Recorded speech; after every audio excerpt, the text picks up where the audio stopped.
سورۃ الانفطار کی ابتدائی آیات۔ الحمدللہ وکفی وسلام علی عبادہ الذین اصطفی، خصوصاً علی سید الرسل وخاتم الانبیاء وعلی آلہ واصحابہ الاتقیاء۔ اما بعد فاعوذ باللہ من الشیطان الرجیم، بسم اللہ الرحمن الرحیم۔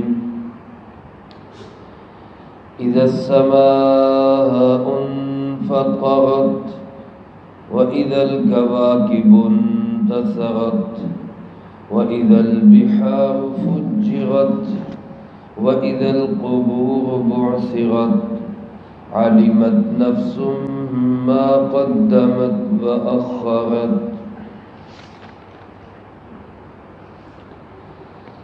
اس سورۃ مبارکہ کا نام الانفطار ہے،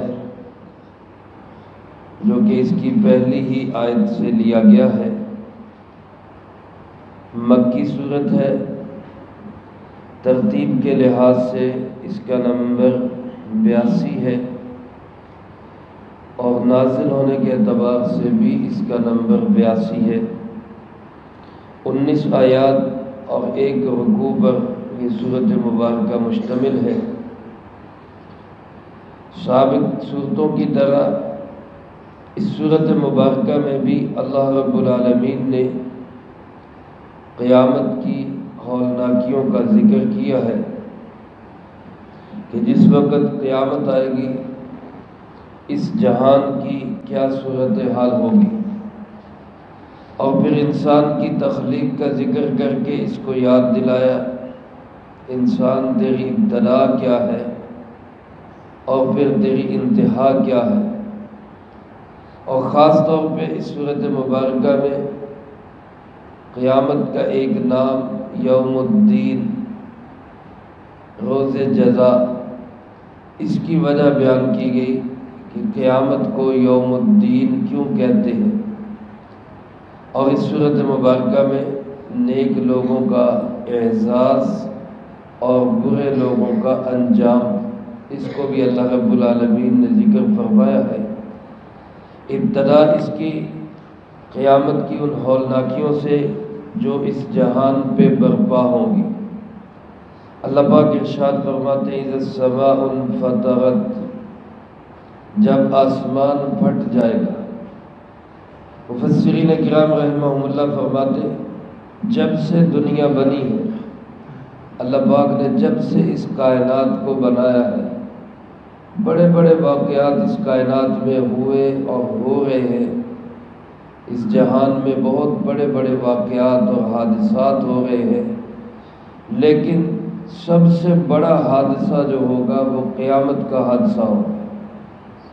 جب سے اللہ نے اس دنیا کو بنایا، عمومی واقعہ، سب سے بڑا واقعہ وہ قیامت کا واقعہ ہوگا، اور وہ ایسا حادثہ ہوگا جو ساری دنیا کے لیے ہوگا۔ آج تک آپ نے نہیں سنا، نہیں دیکھا کہ کہیں آسمان پھٹ گیا، کبھی ایسا نہیں دیکھا سنا کہ کہیں ستارے جو ہیں وہ بکھر گئے ہوں، وہ گر گئے ہوں، کہیں ایسا نہیں سنا کہ چاند سورج کو سمندروں میں ڈال دیا گیا ہو اور سمندروں میں آگ لگ گئی ہو۔ یہ سب کچھ اس وقت ہوگا جب قیامت آئے گی، پہلے سور میں پھونک ماری جائے گی، نفخہ اولا جب ہوگا اس وقت یہ سارے حادثات پیش آئیں گے۔ تو آسمان کی یہ چھت جو آج ہماری نظروں سے بھی اوجھل ہے، جس کو ہم دیکھ بھی نہیں پا رہے، اور اس کی وجہ سے ہم آسمان سے اوپر کے مناظر بھی نہیں دیکھ پا رہے، ایک وقت آئے گا جب یہ آسمان پھٹ جائے گا، ختم ہو جائے گا۔ سورۃ نبا میں آپ پڑھ چکے، فرمایا فکانت ابوابا، اس میں دروازے ہی دروازے کھل جائیں گے، یعنی اوپر کی ساری چیزیں بھی نظر آنا شروع ہو جائیں گی۔ اور دوسرا کیا ہوگا؟ فرمایا وَإِذَا الْكَوَاكِبُ انتَثَرَتْ، جب ستارے جھڑ جائیں گے، انتصار کا معنی ہوتا ہے کسی چیز کا بکھر جانا۔ ستارے جو ہمیں آسمان میں چمکتے ہوئے نظر آ رہے ہیں، اصل میں یہ فضا کے اندر پھیلے ہوئے، ان کو تھاما ہوا کس ذات نے؟ اللہ رب العالمین نے۔ لیکن ایک وقت آئے گا کہ جب قیامت کی ایسی ہولناکی آئے گی کہ یہ ستارے ادھر ادھر بکھر جائیں گے، ٹوٹ پھوٹ کا شکار ہو جائیں گے۔ اور پھر فرمایا وَإِذَا الْبِحَارُ فُجِّرَتْ، جب دریاؤں سمندروں کو ملا دیا جائے گا۔ ابھی تو اللہ کی شان یہ ہے کہ دو دریا بھی مل کر چلتے ہیں اور ان کا پانی آپس میں نہیں ملتا۔ مرج البحرین یلتقیان بینہما برزخ لا یبغیان، دو دریا اکٹھے چل رہے، ان کے پانی کی رنگت بھی مختلف، پانی کا ذائقہ بھی مختلف، پانی کے اندر پیدا ہونے والی چیزیں بھی مختلف، لیکن ساتھ چلنے کے باوجود ان کا پانی ایک دوسرے سے خلط ملط نہیں ہوتا۔ اللہ پاک فرماتے ان کے درمیان ایسا پردہ ہے جو نظروں سے اوجھل ہے، نظر نہیں آتا۔ مفسرین کرام رحمہم اللہ نے لکھا ہے کہ ایسے مناظر دنیا میں کئی جگہ پہ، بنگلہ دیش کے اندر بھی حضرت مولانا شبیر احمد عثمانی رحمۃ اللہ علیہ نے لکھا ہے ایسے دریا موجود ہیں، ایک کا پانی نمکین ہے، ایک کا پانی میٹھا اور شیریں ہے، اور دونوں ساتھ ساتھ چل رہے ہیں، لیکن پانی ایک دوسرے کا آپس میں ملتا نہیں۔ بلکہ حضرت مولانا شبیر احمد عثمانی رحمۃ اللہ علیہ نے ہندوستان کے کسی علاقے کے متعلق لکھا ہے کہ وہاں سیلاب آیا تو سیلاب کی وجہ سے دریا کا پانی ندی کے اندر آ گیا، اور ندی کا پانی میٹھا، شیریں، خوشگوار، اور دریا کا جو پانی آیا وہ سیلابی پانی تھا، اس کے اندر بہت ساری غلط چیزیں ملی ہوئی تھی، اور اس پانی کا ذائقہ بھی کڑوا تھا، لیکن وہ اس ندی کے اندر آیا، اس پانی کے اوپر آیا، اور پھر جب سیلاب اتر گیا تو وہ پانی ایسے پیچھے ہٹ گیا جیسے وہ پانی پہ نہیں برف پہ آیا تھا۔ نیچے ندی کا پانی ویسے ہی میٹھے کا میٹھا اور صاف ستھرا پانی موجود تھا۔ تو دنیا میں تو اللہ پاک نے یہ مناظر دکھائے ہیں کہ پانی الگ الگ ہے، لیکن فرمایا جب قیامت کا حادثہ ہوگا تو سارے سمندر دریا ملا دیے جائیں گے، سب میٹھا، نمکین، کڑوے پانی سب ایک ہو جائے۔ ایک مفہوم اس کا یہ بھی ہو سکتا ہے کہ دنیا میں ابھی تو کہیں اونچ ہے، کہیں نیچ ہے، کہیں زمین کے اندر اللہ رب العالمین نے نشیب و فراز رکھے ہیں، کہیں زمین نیچی ہے، کہیں اونچی ہے، اسی کی وجہ سے دریا اور ندی نالے اور تالاب ہیں۔ پھر جب زمین برابر ہو جائے گی، میدے کی روٹی کی طرح اس کو کھینچ کر لمبا کر دیا جائے گا، اس کے نشیب و فراز کو ختم کر دیا جائے گا، تو پھر پانی وہ اوپر ہی سارے آ جائیں گے اور سارے پانی آپس میں خلط ملط ہو جائیں گے۔ یہ قیامت کا حادثہ ہے۔ یہ تین واقعات علماء نے لکھے تب ہوں گے جب نفخہ اولا ہوگا، پہلی دفعہ سور میں پھونک ماری جائے گی، پھر اس کے بعد دوسری دفعہ سور میں پھونک ماری جائے گی جس کو نفخہ ثانیہ کہا گیا۔ وہ جب ہوگا اور ان دونوں کے درمیان سرکار دو عالم صلی اللہ علیہ وسلم نے فرمایا 40 کا فاصلہ ہے۔ راوی فرماتے میں نہیں جانتا 40 دن ہے، 40 مہینے ہیں، 40 سال ہے۔ 40 کے بعد دوبارہ جب سور میں پھونک ماری جائے گی، اللہ پاک فرماتے وَإِذَا الْقُبُورُ بُعْثِرَتْ، جب قبروں کو اکھاڑ دیا جائے گا۔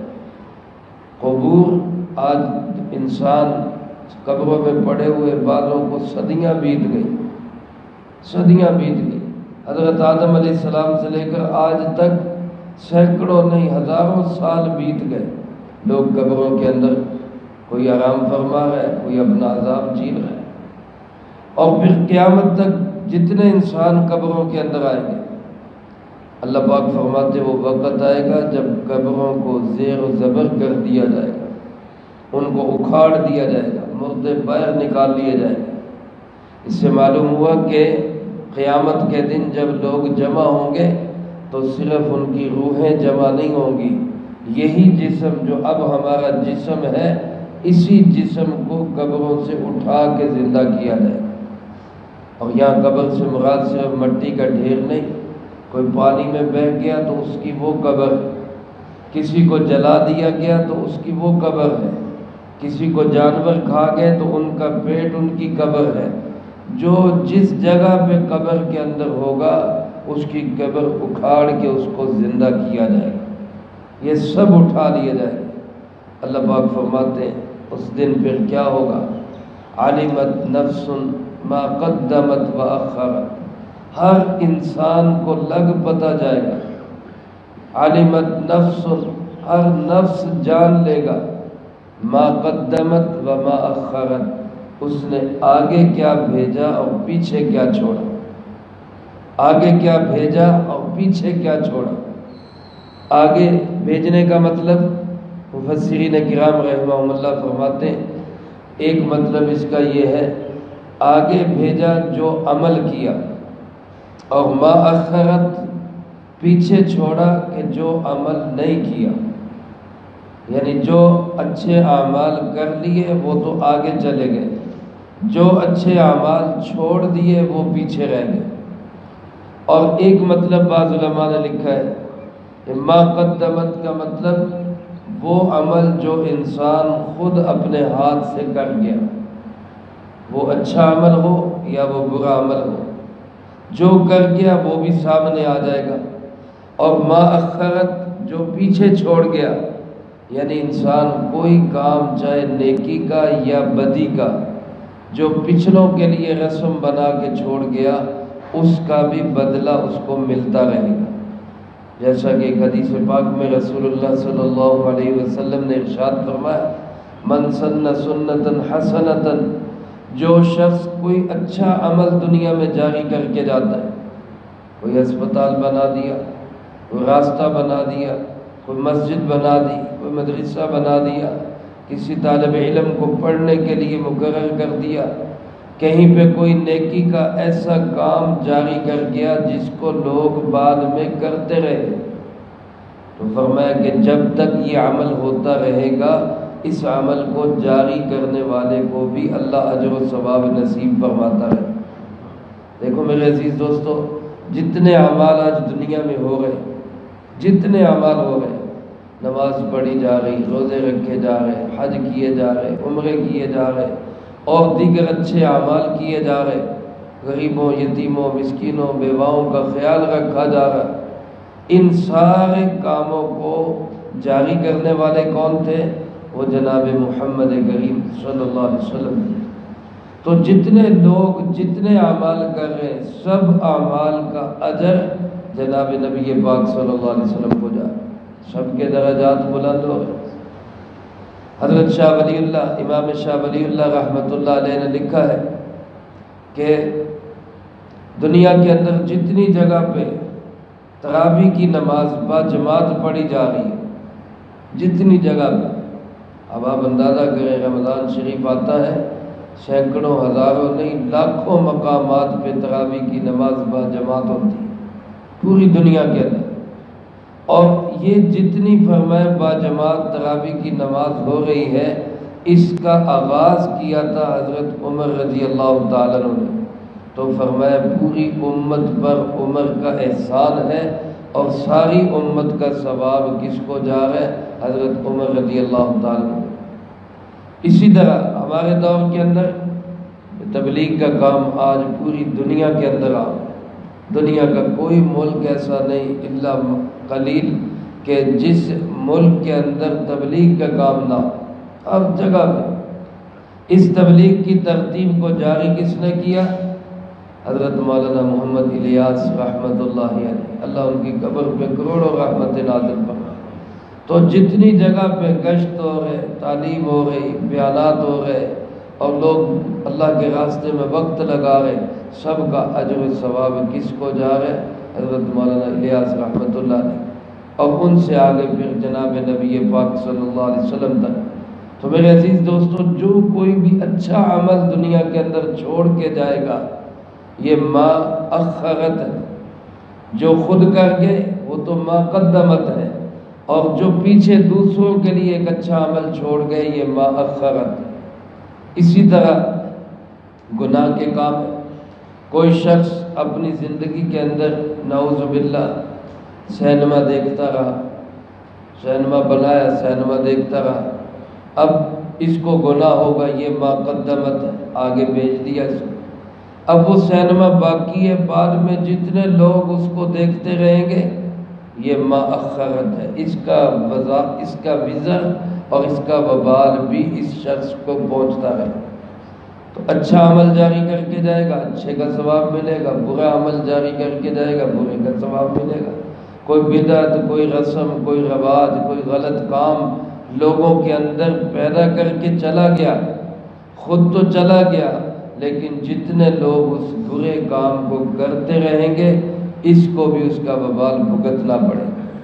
اسی کو اللہ پاک نے فرمایا کہ جب وہ قیامت آئے گی، جب وہ دوسرا سور پھونک ماری جائے گی اس میں اور لوگ اٹھیں گے، میدان حشر میں آئیں گے، تو پھر ان کو لگ پتہ جائے گا کہ آگے کیا بھیجا ہے اور پیچھے کیا چھوڑا ہے۔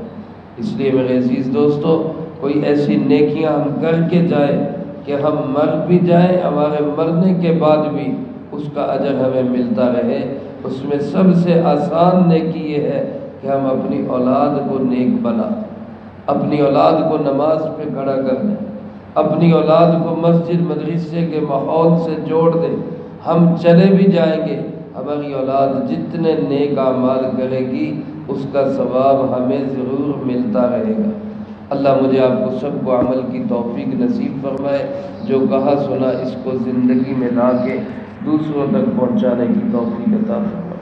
اللہم انت السلام و منک السلام، تبارکت ربنا و تعالیت یا ذا الجلال والاکرام۔ اللہم اعنا علی ذکرک و شکرک و حسن عبادتک۔ اللہم احسن عاقبتنا فی الامور كلها وأجرنا من خزي الدنيا وعذاب الآخرة۔ اللهم باقية كباقية الوليد، اللهم استر عوراتنا وآمن روعاتنا، اللهم إنا نجعلك في نحورهم ونعوذ بك من شرورهم، اللهم اكفنا بحلالك عن حرامك وأغننا بفضلك عمن سواك، اللهم اكفنا كل مهم من حيث شئت ومن أين شئت، رب اغفر وارحم وأنت خير الراحمين، رب ارحمهما كما ربياني صغيرا، اللهم ربنا تقبل منا